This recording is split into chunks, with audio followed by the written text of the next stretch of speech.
det alt I orden med streaming, opptak og sånt? Ja, flott. My name is Bjørn Are Davidsen. I have the privilege and pleasure to welcome you all to this breakfast conversation here at MF. And that is on behalf of the think tank Skaperkraft, where I work, and laget NKSS, who has done a great job with getting Tom Holland here to Norway. And a warm welcome also to you, Tom, who has dared the straits, as I think the term is, from England, and to Henrik Syse, who has dared the streets from Fagerborg. And Henrik has done too much to spend all morning on mentioning, but he is a research professor at the Peace Research Institute, and is a friend of MF, and has written a lot on some of the topics which I think will be important in today's conversation. And here in Norway, we have a very strong history, which we are proud of, and one of our kings, King Sverre, in the late 12th century, he was famous for speaking up against the Pope, something which even has a line in our national anthem. And Tom here is even more brave than Sverre. He is speaking up against most ministries of education around the world in his portrayal of Christianity as a force for good and not just for some embarrassment and evil. And to lead today's conversation, we have John Kaufman, who is a church historian and assistant professor here at MF, and he'll ask hopefully some thoughtful, stimulating, and even more hopeful, provoking questions. So lead us on, John.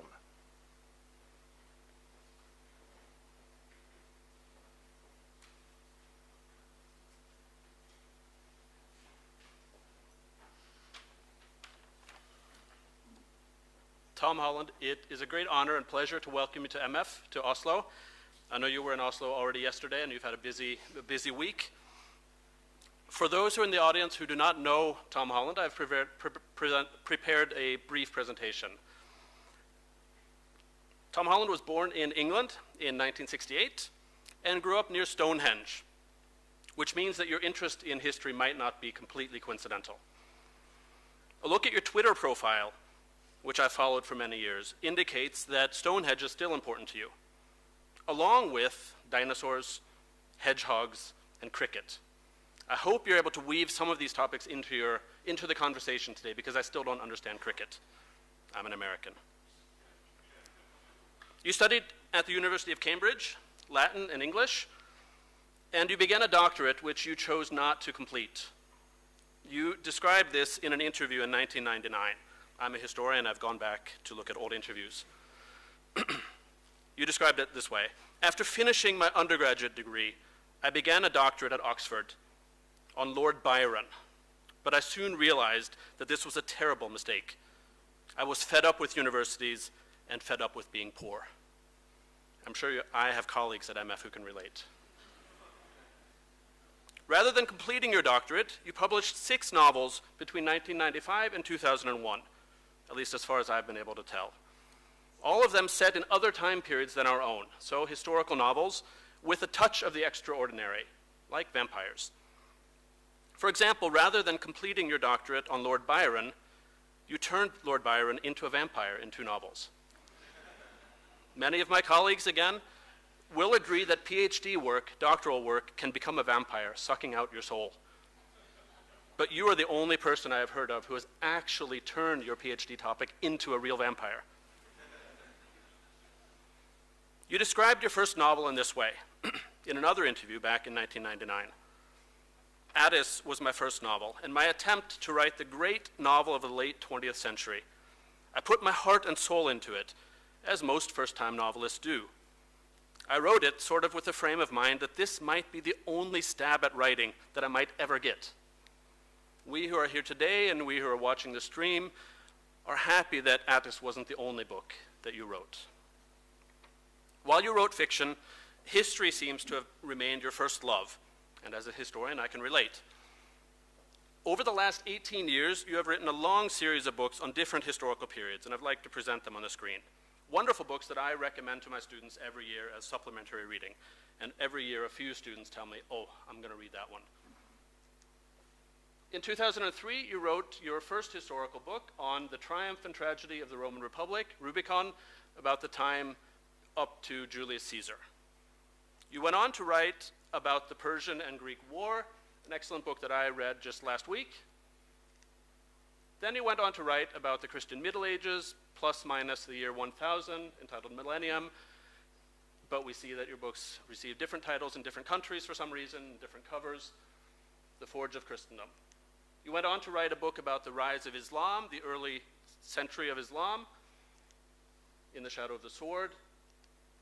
And then you, over all of these years, I've understood, translated Herodotus' histories about the Persian War. I've heard you say at one point that you translated one paragraph a day from Greek into English until the book was completed. I'd like to hear when you tell your story about how long you spent doing that. You went on to write about Caesar Augustus and his dynasty. Recently, you've written 2 books about the early English kings and queens, 2 of them in series in England. Then, in 2019, you published your book, Dominion, which is the topic of today's talk. Dominion, with a subtitle, The Making of the Western Mind, again, various covers, and I assume that the American version is this one, Dominion, How the Christian Revolution Remade the World. I would also like to hear the story of why Englishmen are concerned with the making of the Western mind, Americans are concerned with revolution remaking the world. Some history there, maybe. In addition, recently you have begun as a podcaster, and you've also made several documentaries. In less than a year, you've published or released 100 episodes, I've understood, and episode 101 will be recorded in the basement here today about the Norse epics. Some recent topics: the UK's best churches, the top 10 mistresses in history, and Thermopylae and Salamis, 2 episodes. So a wide variety of topics in your podcast. But we arrive now at today's topic, Dominion. And instead of trying to summarize your thesis, this is a history book that has a thesis. This is something you have a very specific story you want to tell, perhaps in contrast to some of your other books, where it's more telling a great story. Here you have something you want to arrive at. Instead of trying to summarize that, which I'll ask you to do in a bit, I want to tell a story. I'm a historian.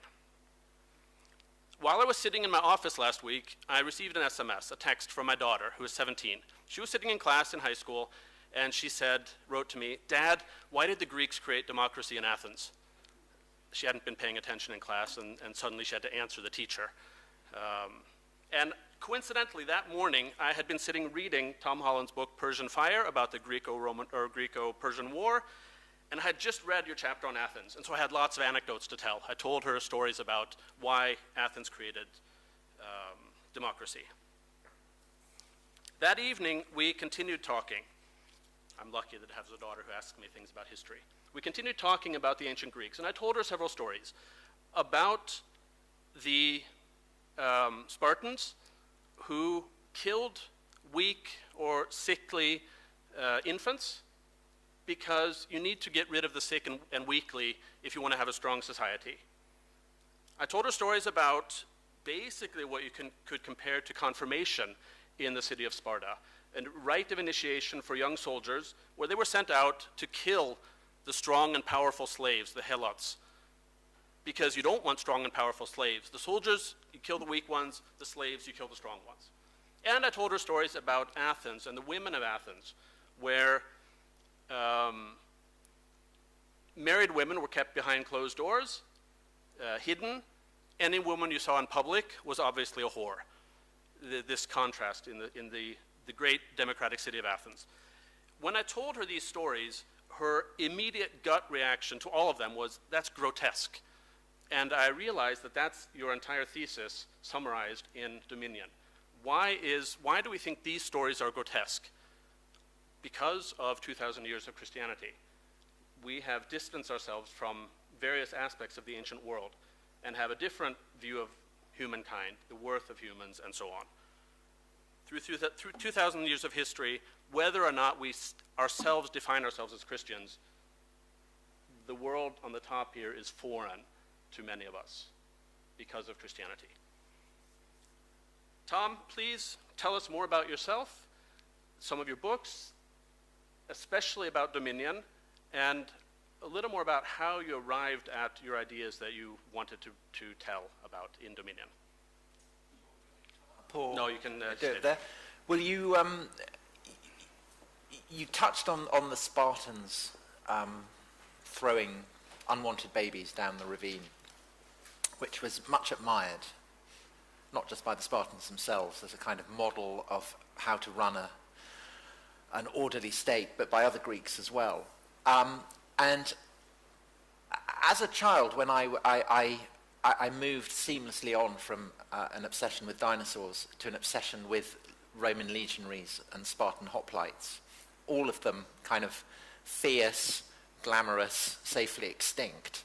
I was in no way unsettled by this.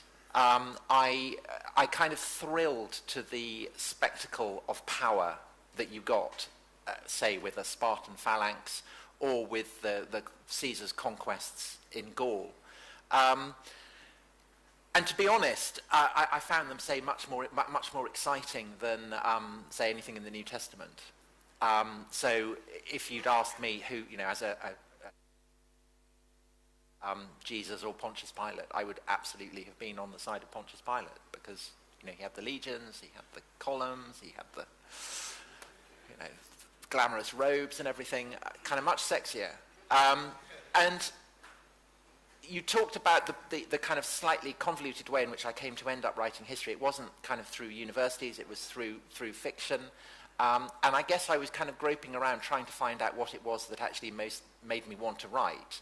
And it took me time to discover that actually, novelists often are drawing on the experiences that particularly touched or moved them when they were a child. And I guess the same can be true for historians. It was certainly true for me that I began to realize that actually the well springs of everything I found most fascinating lay in these kind of childhood memories of reading about Greece and Rome, and indeed about the Vikings and, basically kind of terrifying ancient peoples.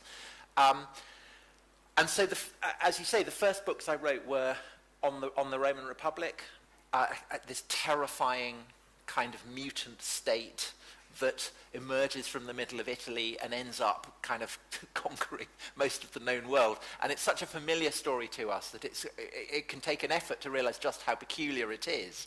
And then about the Greeks, which included the Spartans and the Athenians, as you said, and Thermopylae and Salamis and so on. And writing about them for the general audience and coming as I did from fiction rather than from academic history, I spent the time when I was writing them imagining that I could get inside their heads. That's what I wanted to do. I wanted to present the world through their eyes so that it would be an alienating experience for the reader, that I wouldn't be presenting it as a kind of 21st century writer. The conceit was that I would be looking at the world through the eyes of a Roman or an Athenian or a Spartan or a Persian. And the effort of doing that over several years I found increasingly alienating, because whereas as a child I had kind of unthinkingly identified with the glamour and the power of these ancient civilizations, I found having to do the same writing these books much more unsettling, to the degree that I ended up actually kind of finding it quite a nightmarish process. Caesar conquering Gaul, one of the things that first got me into this whole subject was Asterix. And all of you who have read Asterix will remember that one of the salient facts of Asterix is that no one ever dies. The worst that can happen is that you might end up in a tree with stars going around your head. Yep. But actually, if we're to trust Plutarch, and maybe he probably is exaggerating, but even so, Plutarch says that Caesar slaughtered 1 million Gauls in the process of his conquest. and enslaved another million. And all of this was done basically in the cause of boosting Caesar's career. And when, in due course, he came to celebrate his triumph, parading his great feats of conquest through the streets of Rome, people would carry billboards boasting of how many people he'd slaughtered. And this redounded not to his discredit, but his credit. And I was writing this during the Iraq War, at a time where American generals would appear on the television and boast about how few people they'd killed. And the disjunction was really, really powerful. The Iraq War killed lots of people, but that was a cause of embarrassment rather than celebration to the superpower that was waging that war. And even more when I came to write Persian Fire, to kind of get in the mind, to enter the Spartan mindset. The Spartan mindset is notoriously hard to quantify historically. People talk of the Spartan mirage, that it's constructed from all kinds of, the degree to which it's a fantasy is much debated. But it's a fantasy that was admired. It's a fantasy that people in Greece identified with. And again, this kind of eugenicist, murderous, slave-owning state, which nevertheless still has this incredible allure.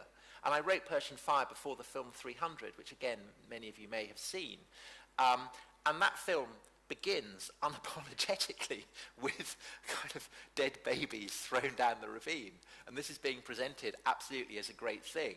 And the militarism, the association that the Greeks made between physical beauty and moral beauty, again, runs throughout 300, which is why I think actually, I think it's one of the best films ever made about the ancient world, because usually in films about the ancient world, people will smuggle in some kind of contemporary perspective. So in the heyday of the ancient epics, there'd always be a Christian slave or someone like that who would pop up and represent the Christian perspective.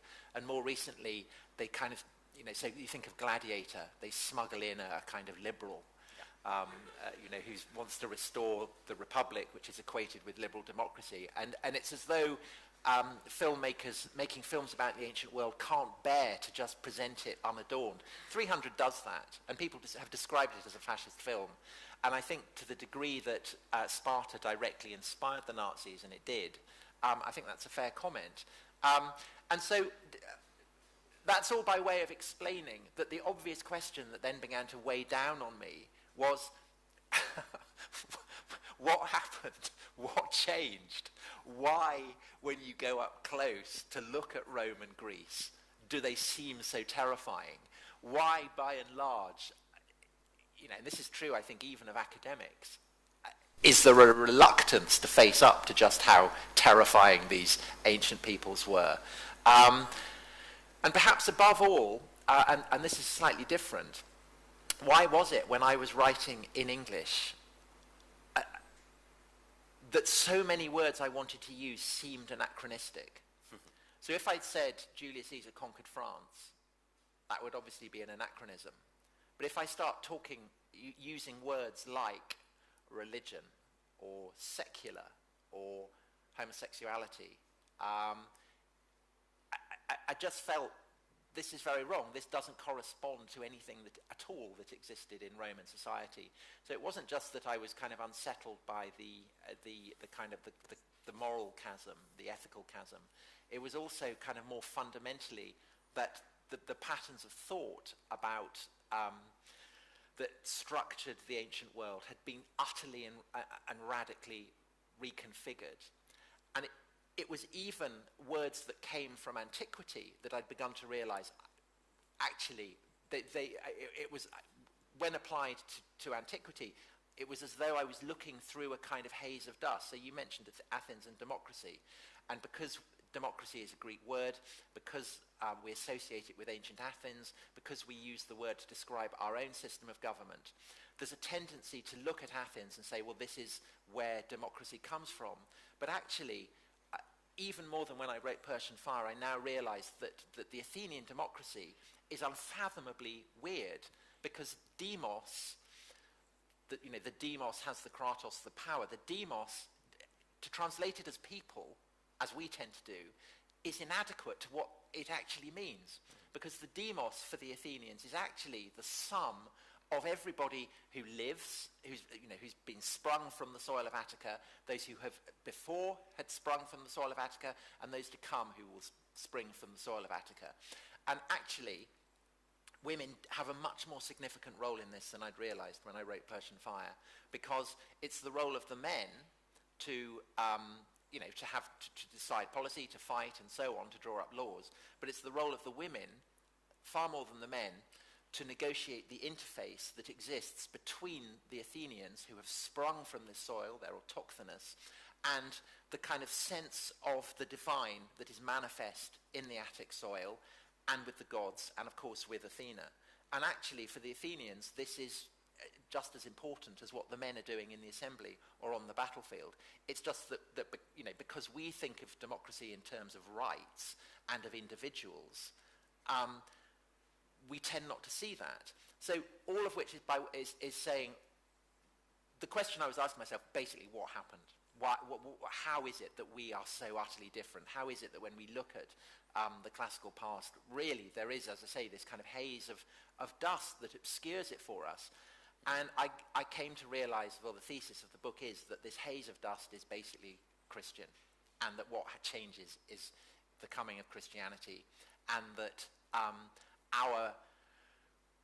the metaphor I've used is that we are goldfish swimming in waters that is utterly Christian, and we're not aware of the fact that we're in this bowl. And so I wrote Dominion basically to test that thesis, to see whether it held water. And I'm delighted to report that I think it does, because otherwise I wouldn't have been able to finish the book. But it was kind of exciting for me, because I was venturing into fields of history that I wasn't particularly familiar with. So it was a kind of pilgrimage, and I wasn't absolutely confident that I would necessarily arrive at the end point that I hoped that I would. So it was far more than any other book that I've written. It was a kind of a journey of exploration for me. So that's basically how I came to write it. Thank you very much. Following directly on that, I want to ask one question before I give the word to Henrik. The American cover of Dominion has Christ on the cross, and you talk about this in the preface to Dominion, how crucifixion, what crucifixion was in the ancient world, beginning perhaps with the Persians and the Greeks, and then the Romans, how utterly tell us some of your thoughts about crucifixion in the ancient world and how that becomes a central Christian symbol, and your journey there. Well, I mentioned this yesterday, the event I did yesterday evening, so apologies to those who've already heard me talk about this. But it was focused for me by a film that I made in northern Iraq in 2016. So I should think about 2 chapters into the book by that point. And I went to a town called Sinjar, which had been the center of a people called the Yazidis, who were a religious minority in Iraq, whom the Islamic State accused of being not just pagans, but devil worshippers. And so they were deliberately targeted for genocide. And basically, the Islamic State stormed Sinjar in the way that a Roman legion would have stormed a town that resisted it. They enslaved the women and the girls, some as young as 8, and they slaughtered the men, and some of the men were crucified. And so we went to this, Sinjar got recaptured by the Kurds, and we went a few weeks after it had been recaptured. But ISIS was still very much, they were still within mortar range, so still very much a kind of presence.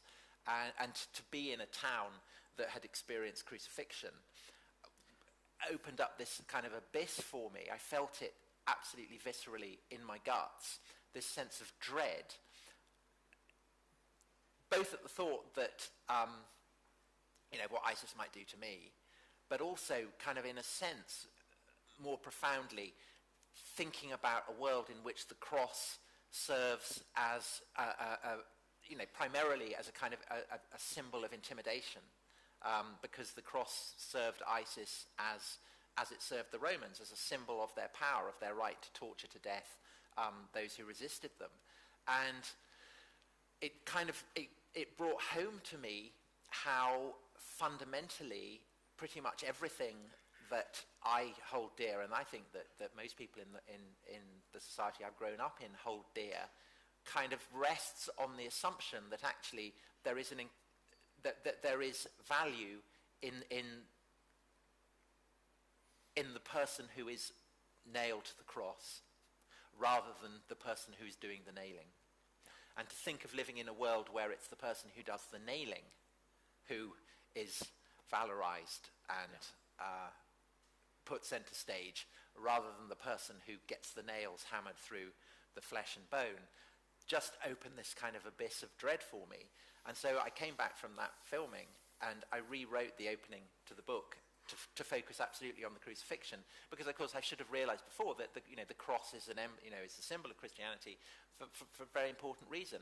And basically the measure of the revolution that Christianity represents is embodied in the way in which something that is an emblem of power for an empire is utterly transformed into an emblem of those who are tortured to death by that empire. And everything that makes Christianity radical, subversive, and unsettling is therefore embodied in the cross. But there is, I think, a further paradox embodied in the cross, which is, of course, that now this is probably the most universally recognized symbol that has ever existed globally. And the reason for that is that the cross has been spread not just by peaceful evangelism, but often at the point of the sword. And very often it has served as the symbol of great empires. And so one of the reasons that I chose the title Dominion is that the dominion is not just a dominion, of heaven. It's an earthly dominion as well. And one of the great paradoxes of Christianity, and I think the whole history of Christianity is nothing but a great kind of matrix of paradoxes, is that this faith, this way of seeing the world, this way of explaining humanity's role in the cosmos, which begins with someone tortured to death by a powerful empire, has itself now become so hegemonic that for many brought up in the Christian tradition, the very power and hegemony of Christianity has become a reason to reject it. So I think, if you look particularly kind of progressive reasons why people reject Christianity, is they see it as, it's associated with patriarchy or Western imperialism or authority.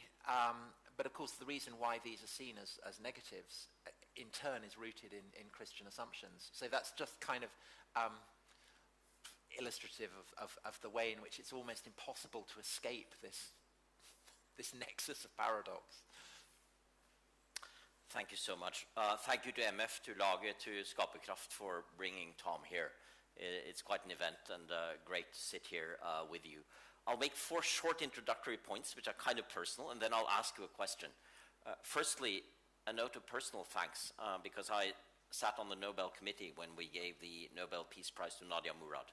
Thank you for the attention that you've given to the Yazidis and the way in which you frame their story, both contemporarily and historically, because it's indeed a story of immense cruelty towards someone who cannot really defend themselves. Secondly, I associate with this room, as some of my friends here know, being in doctoral dissertations where I am one of the opponents. And I'd like to say that if you'd like to have a doctorate, you can just present a minion. We can do the dissertation defense in an hour, and you have the coveted doctorate, but goodness, what you actually need it for.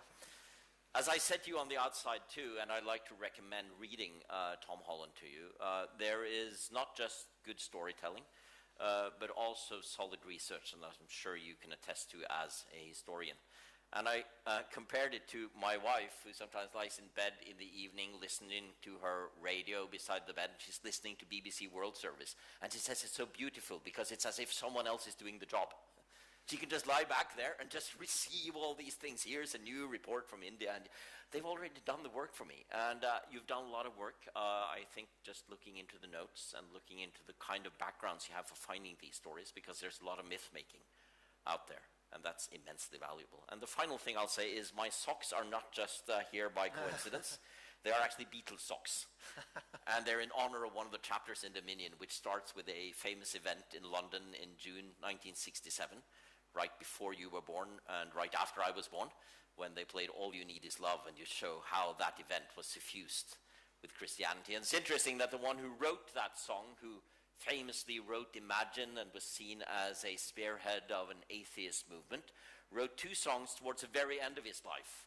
One of them contains the word, "Let us say a little prayer," which is to his son about going to bed. And the other is an ode to his wife, which ends with the word, "God bless our love." There are lots of paradoxes, and I think your book is also full of them. The question I'd like to ask you is exactly about the tension that you call forth within Christianity, and how that story is told today. Because there are other stories that are immensely popular out there, and I'd like to ask you why you think so. One of them is the story of Steven Pinker, who has popularized the idea that everything we have to thank for our relatively peaceful world today, which is just getting more peaceful by the hour, and by the end we will be in paradise, all of us, is the Enlightenment, is reason. And reason and enlightenment are phenomena that have cast off religion.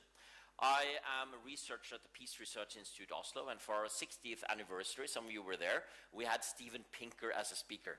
And it was quite embarrassing, I found, to listen to his quite simplistic version of history.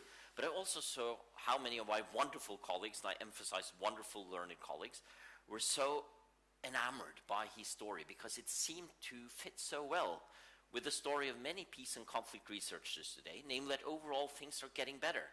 And it started somehow with the Enlightenment that threw off so much. Now, many will say it's a simplified sort of history. But my question to you is, why has this history become so popular? You see it very much in modern textbooks in schools as well, about the casting off of Christianity and religion as a whole as the way to a more peaceful world. Well, I'll answer that by just a brief story. So, The Shadow of the Sword is about late antiquity, the emergence of Islam. And it was quite a controversial book because I was not taking the stories of Muhammad and the origins of the Quran literally, because the sources, the historical sources for them are very contradictory and complex and difficult. And so this is widely known in academic circles, but it hadn't been widely presented in a kind of popular format. And so a lot of Muslims were terribly offended and upset by it. And I remember giving an event a bit like this, and there were questions, and a Muslim in the audience said, "Why are you doing this? Why are you questioning things that are so important to so many people? You'd never do that with your own beliefs." And I felt the force of that, but the truth was that I was already starting to question my own beliefs, because I was a kind of Pinkerist. I was an enthusiast for the Enlightenment. I did feel that I'd cast off, I regarded Christianity as a kind of superstition that had, been purged by the light of the philosophe and everything, the scientific revolution and everything like that. But I was already starting to question that narrative. And essentially Dominion, I guess, was an attempt to do to my Enlightenment beliefs what I'd done in The Shadow of the Sword to Islam, which was basically to stress test the claims of enthusiasts for the Enlightenment and to say, well, okay, that's what you say. Is it true? Where do the ideas that the Enlightenment claim to express and embody, where do they ultimately come from? And the truth is, I think, that the reason for the popularity of the idea that there was an age of darkness and then there was light, that there was an age of superstition and it was banished, that there were idols and they were toppled, is that it goes completely with the grain of Christian history. Because actually, what I've just described, it's a description of the Enlightenment, but it is also, of course, a description of the Protestant Reformation, who absolutely cast themselves as people who had, the Spirit had come upon them, and so they could see clearly in a way that those lost in darkness could not.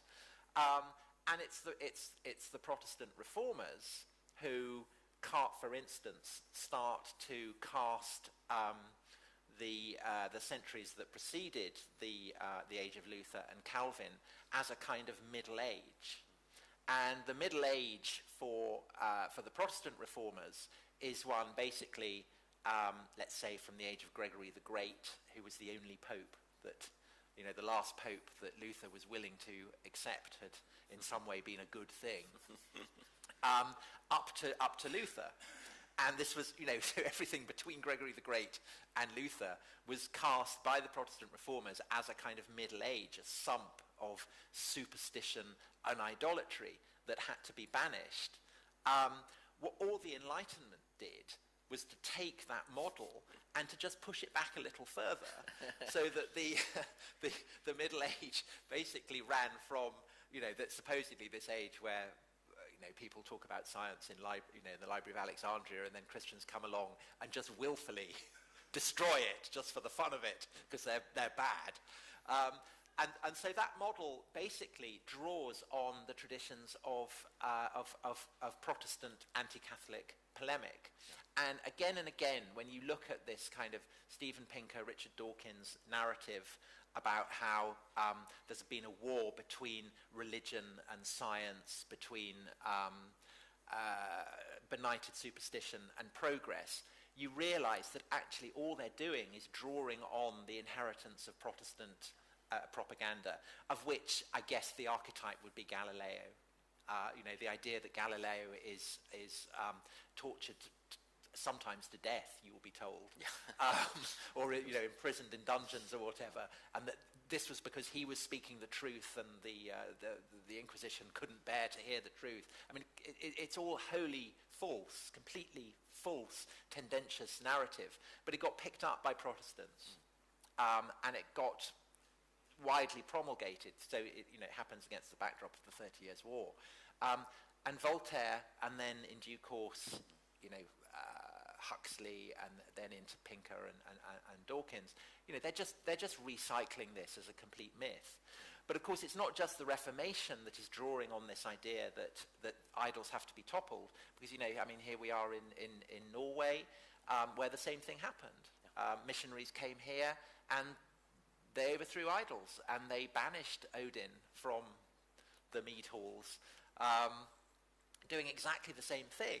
And that in turn, of course, drew on a heritage of scripture that was older than Christianity itself, because ultimately all of this comes from the Hebrew scriptures. Yeah. It comes from Isaiah or Jeremiah talking about how the idols of Babylon and Egypt are just stock and stone. It's Isaiah who talks about the people walking in darkness, are going to see a great light.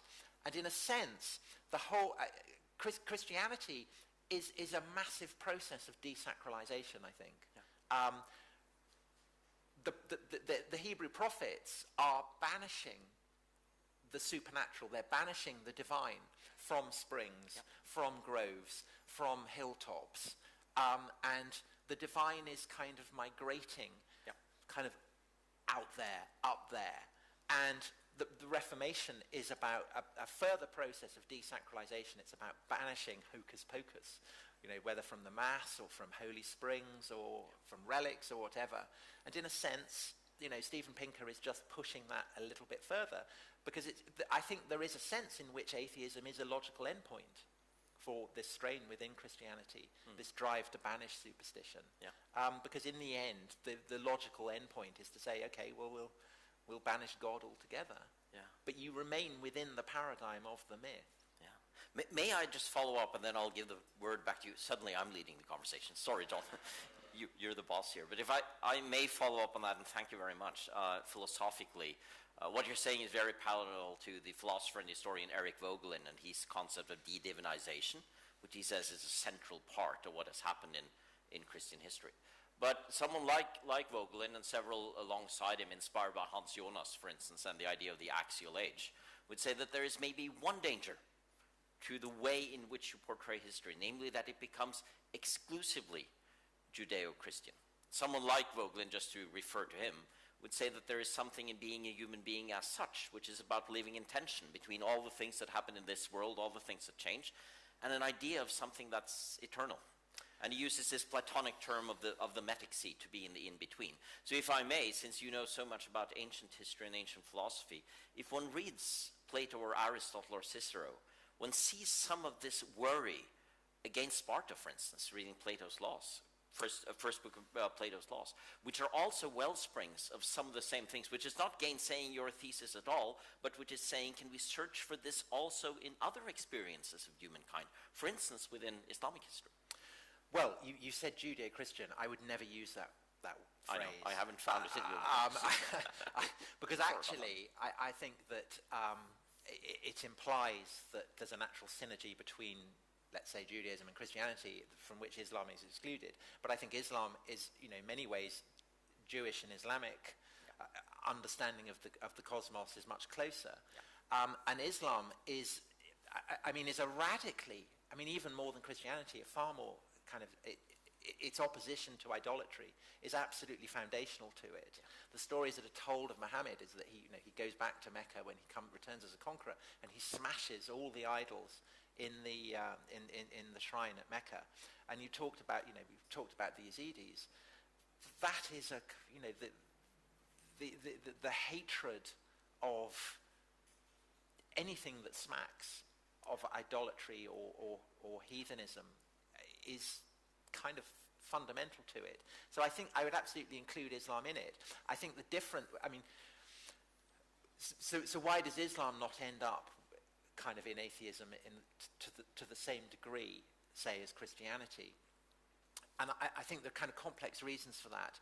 But I think it's something that's distinctive to the Western Latin form of Christianity that is tied up with the emergence of what we would call the secular today. Yeah. And again, I talked about this yesterday evening, so apologies again for retreading that. But essentially, it lies in the formulation that goes back to Augustine, that there is an order of the cyclum, an order of which is the span of human memory.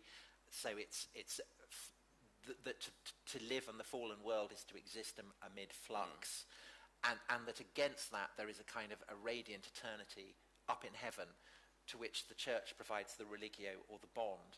And this sets up a kind of duality that in the 11th century kind of triggers this great convulsive revolutionary process that transforms the society of Western Europe, of Latin Europe, and embeds in West Europeans the notion that that society can be divided in two between what comes to be seen as the secular and what comes to be seen as religion.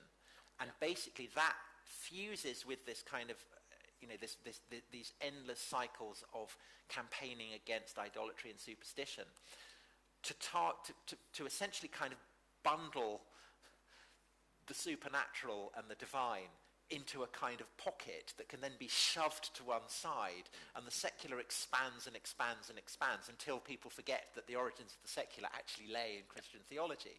And that process is now affecting, say, Judaism or Islam as well. Yeah. It was a process that began for Jews with the French Revolution, when they were told, you can be citizens of the French Republic, but you have to accept that you are not a people. You are not the people of Israel because you now belong to the nation of France. You belong to a religion called Judaism, which until that point Jews hadn't realized. Judaism was a Christian word. It wasn't one used by Jews. And Muslims in Europe now are facing the same process. They have freedom of religion, but they don't have freedom to practice Islam as Islam was understood for the vast majority of Islamic history, where Islam was just the way people were.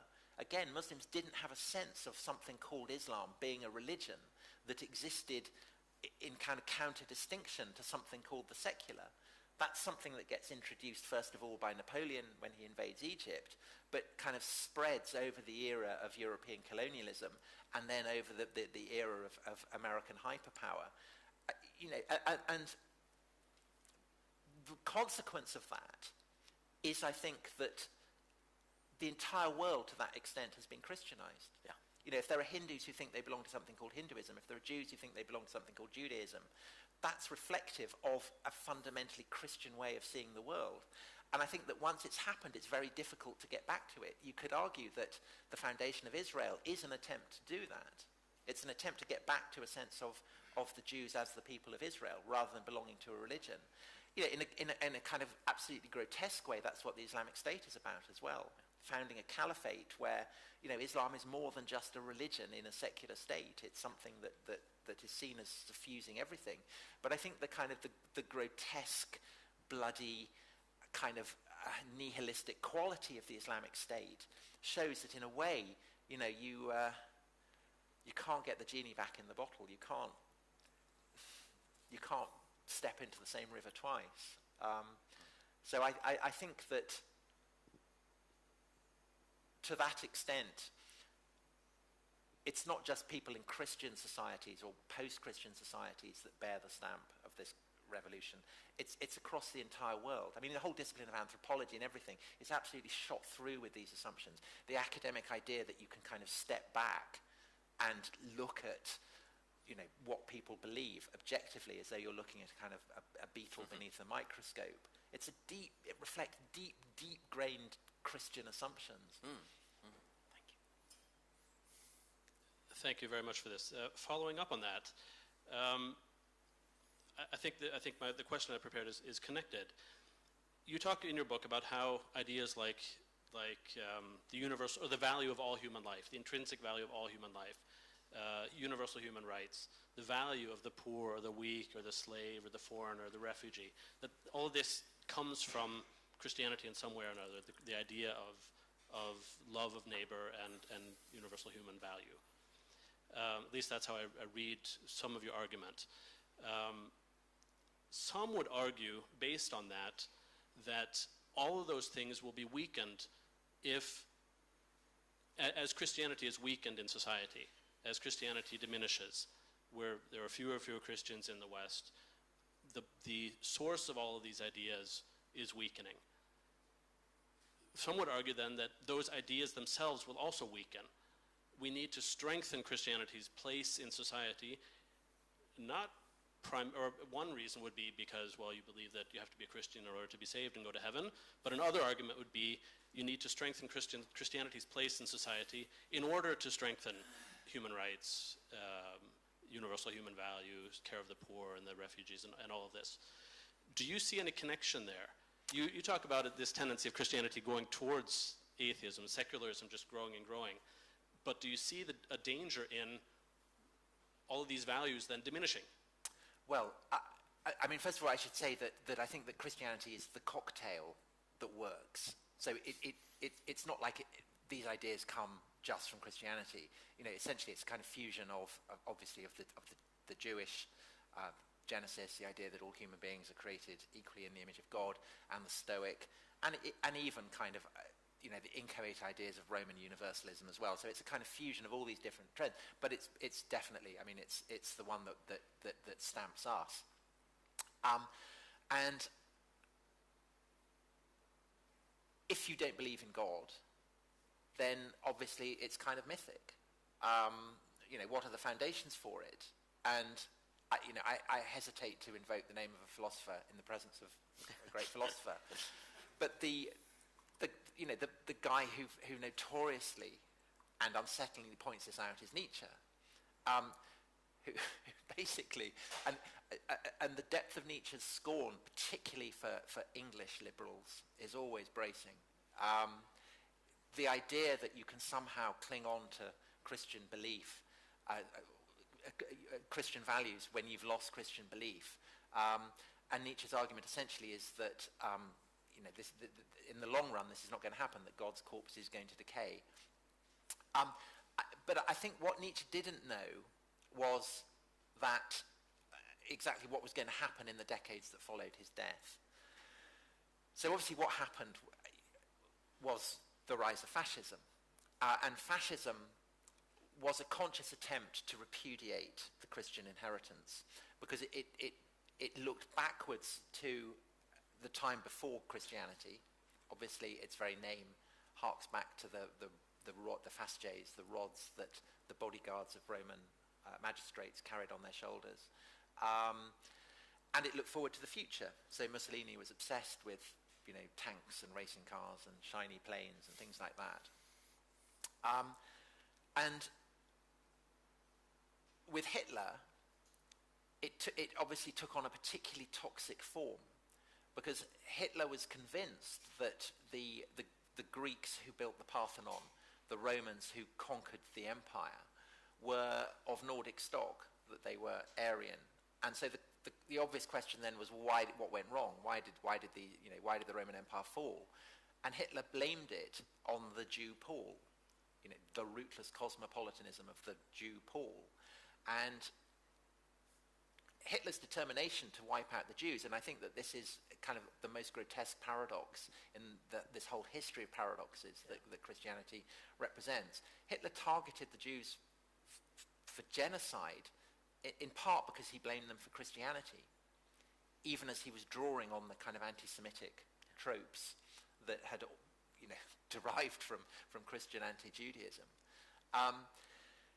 And Hitler trampled on not just doctrinal, institutional Christianity, as the French revolutionaries had done, as the Russian revolutionaries had done, but on the core, fundamental, radical, transformative principles of Christianity, the principles that Nietzsche had so disliked, namely the valorization of the weak, of the poor, of the suffering. Nietzsche frames the crucifixion in terms that echo Paul. He absolutely gets its transformative significance, but unlike Paul, he's revolted by it. He rejects it. And the Nazis, of course, lose. So fascism is kind of defeated, but it endures as a myth that I think in the imaginings of people in the West is now much stronger than the Christian myth. So the myth that we have is a myth that if we are not committed to kind of universalism, to the absolute conviction that there is no difference between different peoples, different cultures, different civilizations, if we're not utterly committed to helping those who are absolutely the most disadvantaged in society, if we're not committed to helping the refugee, if we're not committed to helping the oppressed ethnic minority or the oppressed transgender person, then we will become Nazis. And we will end up in Auschwitz. And the devil now is Hitler. And the demonology is framed in terms of the Third Reich. So I think that the answer to your question, can we cling to this moral inheritance from Christianity without a belief in Christianity itself, is that I think we can, as long as the Third Reich maintains its mythic role within the collective imagining of the West. I think there is I think it's a manifest at the moment that there is the tendency, the temptation to accuse your opponents of being Hitler. Way too many people are succumbing to it. It's the Godwin's law that within 10 minutes you will be accused of Hitler if you get in an argument online. And I think the problem with that, of course, is that it desensitizes people. And the risk is that you say to people, well, you must uphold universal human rights, you must respect the disadvantaged. And people turn around and say, why? And then you say, well, if you don't, you're Hitler. And then they say, well, I don't care. Then what? Yeah. The great value of Christianity is you can turn around and say, well, why? Well, because God so loved the world that he gave his only son. Yeah. That's an answer. So I don't know is the answer. I don't know what will happen. So I guess there are three possibilities. One is that secular liberal humanism has kind of, it's like it's like the kind of tip of a rocket, and Christianity's blasted it through the atmosphere, and now it doesn't need Christianity anymore, and it can just proceed through through space under its own velocity. So that's one option. The other is that as the kind of the Second World War fades into oblivion, living memory of it fades, so kind of nationalism and perhaps even kind of hints of fascism will make a return. And the third is, I think, that there may be a kind of recognition that things like human rights or concern for the disadvantaged ultimately rest on theological principles. And so perhaps ultimately the way to sustain them is to kind of re-sacralize, to re-mythologize society. So in a way it's kind of the opposite of what Steven Pinker argues, that there is a need to recognize their mythic quality, and perhaps that will, I don't know, I mean, it's renewed my interest in Christianity. Perhaps it will renew other people's. So I don't know. May I follow up on that? This is a wonderful message, of course, at what is originally a school of theology, namely the relevance of theology. And I'd like to make a comment on one of my favorite chapters in your book. One could start by asking, what's so unique about the Christian view of the human being, having, of course, a number of sources? And once again, you can compare it to Plato's criticism of Sparta, or Stoicism, or Cicero. Don't you find the same ideas there?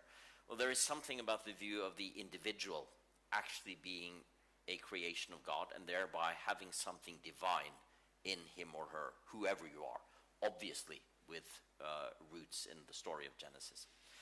And when you come then to your chapter on sexuality and women in the Middle Ages, you show how these tensions are there all the time. So even the ones who are the most insistent that we have to punish all kinds of sexual deviancy, and it comes from the woman as the temptress, they cannot escape the fact that in the biblical stories, women play an incredibly important role. And women are created in the image of God, like men. Yeah, that's just it. They are. So they can't kind of subscribe to the Aristotelian notion that women are an inferior. That's just it. Yeah. You just cannot do it, and it's there. And what I feel sometimes when these things are discussed today, let's say apropos discussions of transgender, homosexuals, it's as if this is a postmodern idea. This is something new where we have finally found that everyone has this dignity. But of course, this has such deep roots in these stories. And the question is then, how do we manifest that today?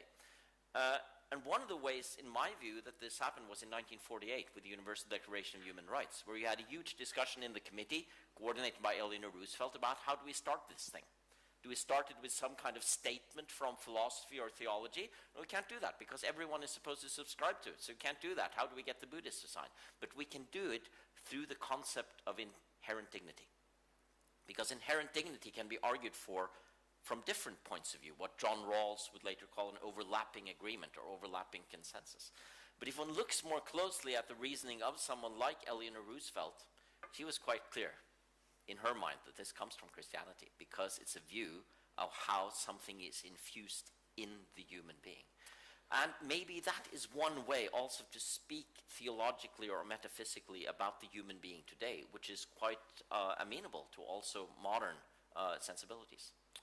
Well, the genius of Christianity was to conceal, was to kind of disguise itself in objectively neutral clothing.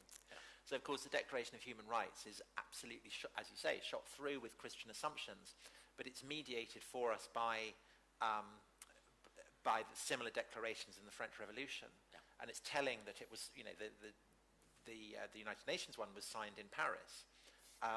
Because the French Revolution recalibrates so much that is Christian, but because it was overtly an anti-Christian movement, it's able to disguise the fact. And it's that enables the secular within Europe to disguise itself as being objectively neutral.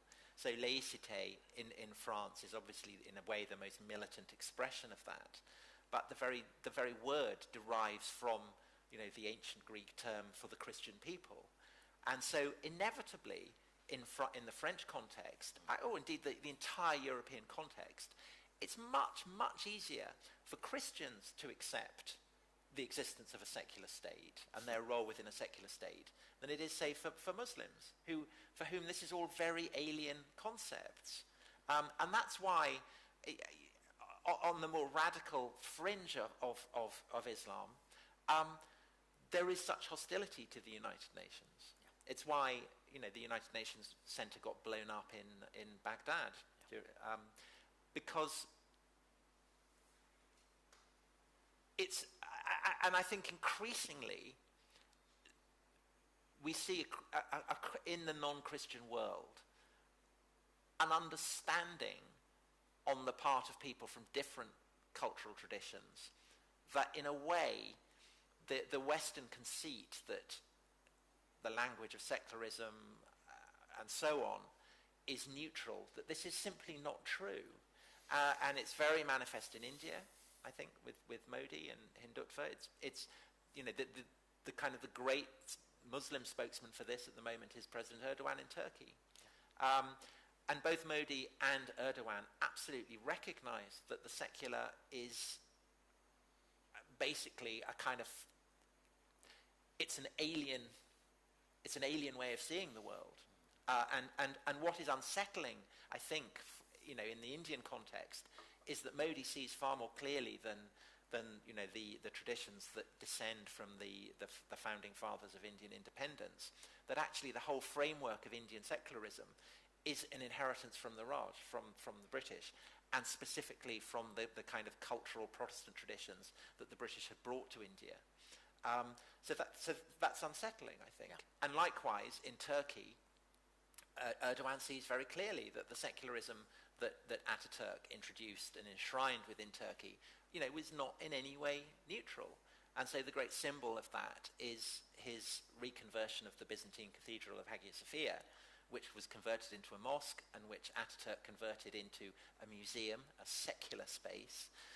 Erdogan has now converted it back into a mosque, and that's a kind of ringing statement of the fact that secularism is not neutral. And the fact that it's done in the context of a Christian cathedral makes that very, very pointed. Thank you very much. I want to ask one more question before we perhaps will have time to open for questions from the audience. When I was presenting or talking with several colleagues about the fact that you were coming here, I was trying to present briefly the thesis of your book, but I again and again fell into the trap of only talking about universal human value and love as what Christianity is all about. Your book paints a much more complicated picture, but it's easy to kind of focus on that one thesis. When I've read your other books, I see things like the Persian idea, the Persian kings, their idea of spreading truth. They represent truth with a capital T as opposed to falsehood, the lie. And when I read about the Romans and the Greeks, I see very much ideas of power. Might makes right. The one who is in power has the right to do as he pleases to those who are not in power, whether they're women or slaves or whoever. So these two ideas, the idea that I represent truth against all others who represent falsehood, that drives the Persian conquest, is your way of putting it, at least in this book. And the idea of power. Those are, in a way, it seems, contrasted to this Christian idea of love and universal human value and all that. And I'd like you to comment a bit on that, because you also use the word cocktail. Christianity is a cocktail of all of these things. And when I teach history of Christianity, I try to bring out this cocktail of many different ideas. Christians are on both sides of the debate about slavery. Christians are on all sides of all of these different debates. So what actually is Christianity then? I think Persia is really fundamental to this, and and basically the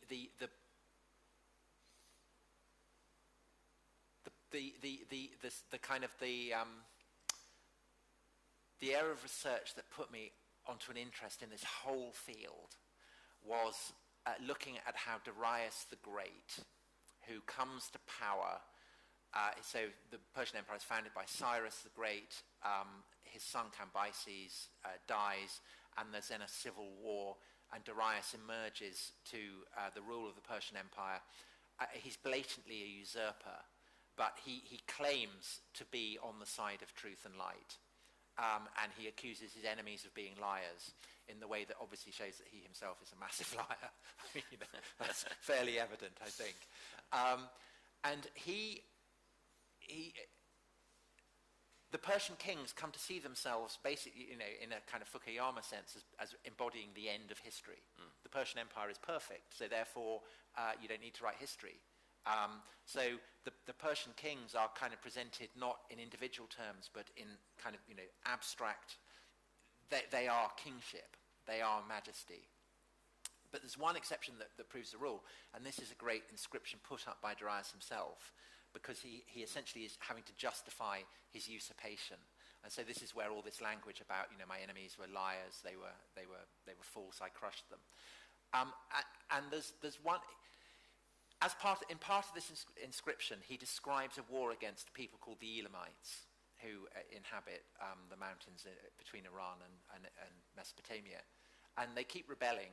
And finally, Darius condemns them not just as rebels, but for rebelling against Ahura Mazda, the divine patron of Darius, and who is the god of light and truth, as opposed to the dark principles. And Darius condemns the Elamites for rebelling against Ahura Mazda, even though they don't worship Ahura Mazda. And he says to his followers, you will be rewarded. Basically, you'll be rewarded in heaven if you kill the Elamites. And it's such a decisive moment, because for the first time, people are being condemned for worship, for failing to obey a god whom they don't worship. And it's framed in terms of the globe as being a cosmic drama, where there are people who are on the side of light and there are people who embody darkness. And the Persian kings, of course, identify their order with light and with truth, and they view those who oppose them as agents of darkness. And that's the context for why the Persian kings have to invade Greece after the Athenians have attacked the Persian Empire. They have to go and purge Athens with fire, because Athens is self-evidently a nest of demon worshippers. They're terrorists. They belong to an axis of evil.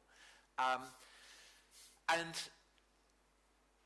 the sense in which this is a kind of wellspring for so much that, obviously it will come to influence the Zoroastrianism of the Sasanian Empire in late antiquity, but it's also going to clearly influence why Constantine, why does he convert? Well, but basically, Christianity provides dignity for the weak and the poor and the suffering. It also provides a kind of outsized dignity to someone who can identify himself as the direct deputy of God. Constantine has an outsized ego. He's not interested, really, in kind of ruling as a deputy to a very great crowd of gods. He wants one super god who's on the side of right. And that's, Constantine discovers that in Christ. And, of course, in Islam as well. So I think that I've completely forgotten what your question was now. I've got so distracted, I apologize. But basically it's to say that tempted though we may be to look to Athens as our wellspring, I think that Persia is at least as important and is a massive, massive influence, a kind of hidden influence on the emergence of the Hebrew scriptures, in which Cyrus is hailed as the Messiah, and then Christianity and Islam.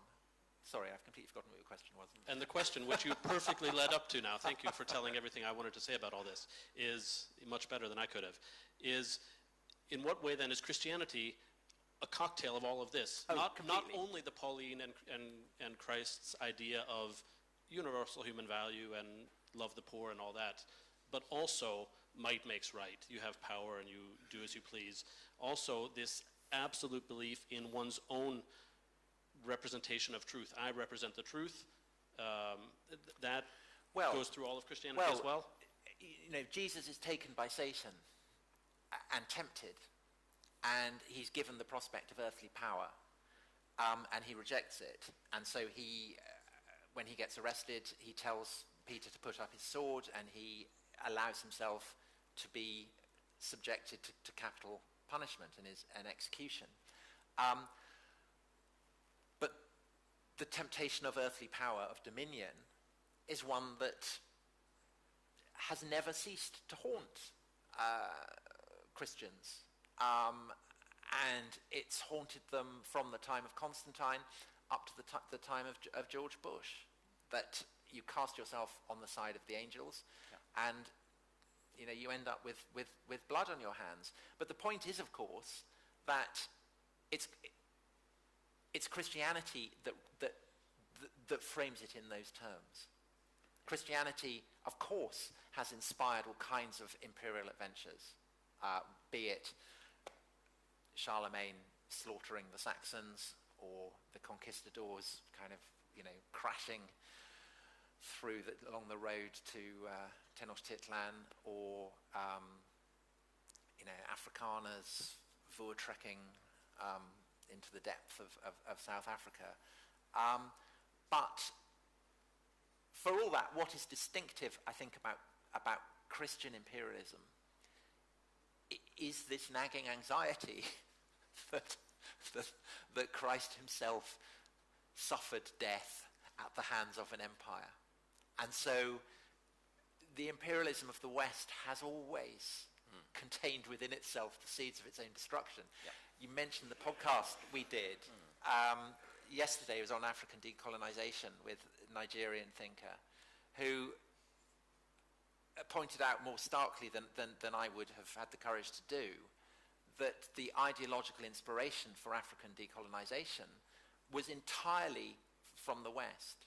That the leaders of African decolonization were almost invariably people who'd been trained and educated, often in kind of Western seminaries and theological colleges, and that the language of rights and the language of anti-imperialism is itself a legacy of Christian imperialism, which is yet a further of the paradoxes that mean that it's almost impossible to escape it. It's like the attempt to stand out, to escape this kind of the mesh of Christian influences. You just get more and more entangled the more you try and escape it, I think.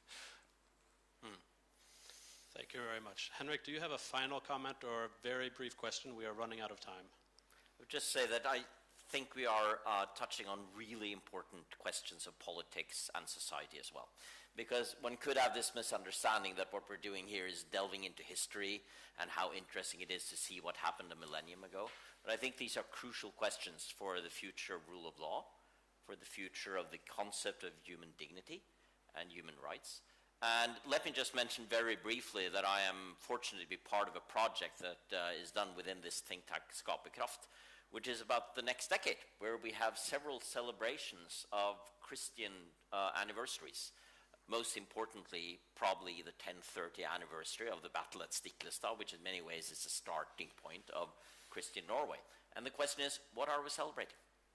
What is this thing that will be big national things, and the king will be there, and the prime minister will be there, and all kinds of things. What are we celebrating? And I think there are few places that are better to start when we examine that question than your work and the kind of work that you draw on. So thank you very much for sharing with us and for being here. Thank you, Henrik.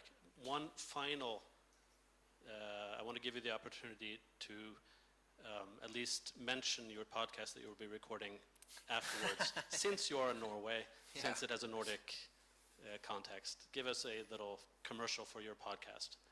We're going to be looking at the epics of Iceland.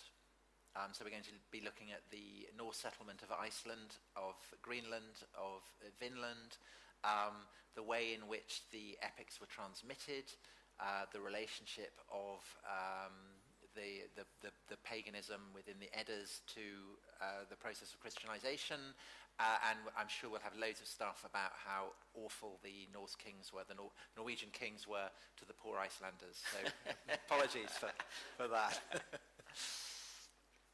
Tom, thank you very much for coming to us here at MF, to Oslo, for all your thoughts in this conversation. Indeed. We have unfortunately, or perhaps fortunately, given all the time to Tom instead of to questions from the audience, so we will close here. Bjørn Are, you wanted to say a few words in the end.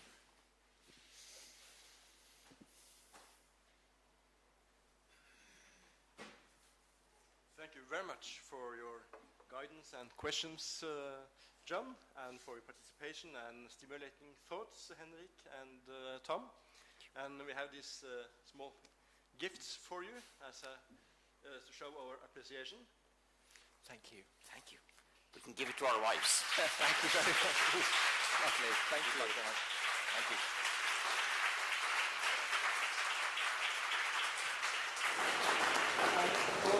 For Tom as well, this book made by Skaperkraft with Øyvind Håbrekke as editor is God a Populist? I will love to find out. Yes. Thank you. So hopefully you will make a podcast on that book as well. Thank you. Thank you. Thank you. Thank you very much.